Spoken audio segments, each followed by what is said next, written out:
परमेश्वर के धन्य नाम की महिमा हो। प्रभात मनन के सत्र 2897 में आप सभी का बड़े प्रेम के साथ स्वागत करता हूं। आइए आज के मनन के लिए हम पढ़ते हैं प्रकाशित वाक्य अध्याय 11 पद 4।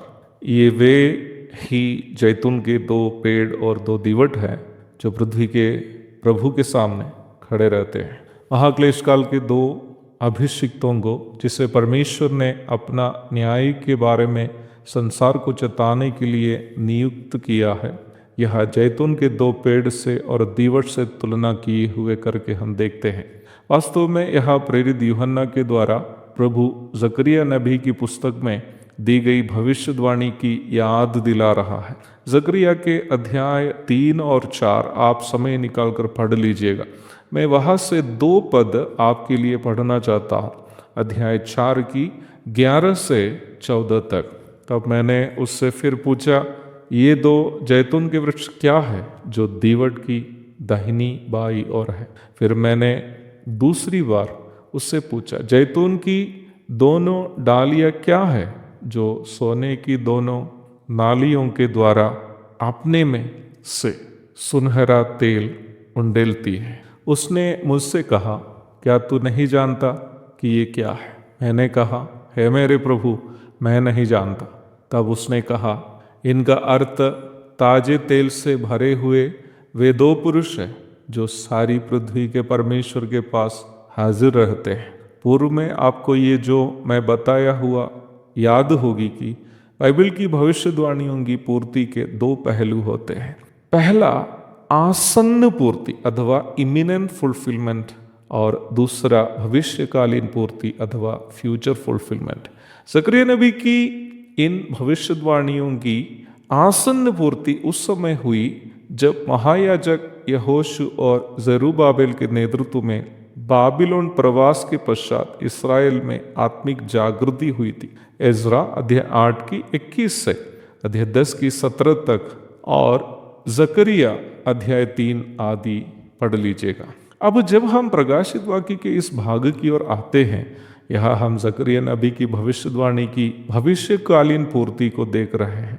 जैसे आत्मिक रूप में अंधकार में डूबे इस्राएल को यहोशू महायाजक और जरूब्बाबेल ने आत्मिक जागृति की ओर लौटा कर लाए, वैसे ही महाक्लेश काल में खास करके इस्राएल को और इस्राएल के परमेश्वर का भय मानने वाले अन्य लोगों को आत्मिक अंधकार से आत्मिक ज्योति की ओर लौटा कर लाना इन 2 अभिषिक्तों की जिम्मेदारी है। आपको मालूम हो कि जकरिया में सूचित किया गया यहोशू वो यहोशू नहीं है जो मूसा का दास था। यहाँ सूचित किया गया यहोशू महायाजक यहोशू है जो बाबिलोन के प्रवास से जरूब्बाबेल के साथ यरूशलेम की ओर लौट आया था। इज़रा अध्याय 2 की 2। हिंदी बाइबल में यहाँ यीशु करके सूचित किया है, जिसे जकरिया में यहोशू करके परिचय कराया है। जैतून का वृक्ष इस्राएल के आम जीवन में अत्यधिक प्रभावशाली एक वृक्ष है। जैतून का तेल वे लोग न केवल बीमारी की इलाज के लिए उपयोग करते हैं बल्कि दिए जलाने के लिए भी उपयोग करते हैं। मरकुस 6:13, याकूब अध्याय 5 की 14-15, लूका 10 की 34, निर्गमन 27 की 20।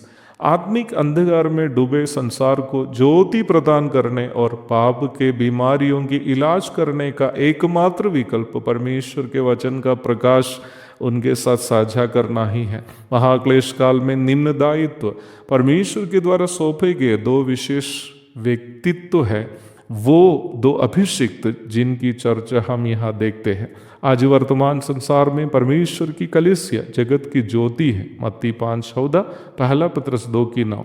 यदि हम में कार्य करने वाला वचन का प्रकाश को हम दूसरों के साथ साझा नहीं करते हैं तो हम दूसरों के साथ करने वाली बड़ी धोखाधड़ी होगी। ये प्रभु यीशु मसीह के मध्याकाशीय आगमन में कलीसिया जो जगत की ज्योति है यहाँ से उठा ली जाएगी। आत्मिक रूप में, पूर्ण रूप में अंधकार में डूबने वाला संसार में परमेश्वर के वचन रूपी दीवट लेकर अंत में प्रकाश बांटने आने वाले दो अभिषिक्त दास है, वो जिनके बारे में हम यहाँ पढ़ते हैं। अध्ययन जारी रहेगा। आज के लिए विदा हो जाता हूँ। प्रभु आप सबको आशीष दे। आमीन।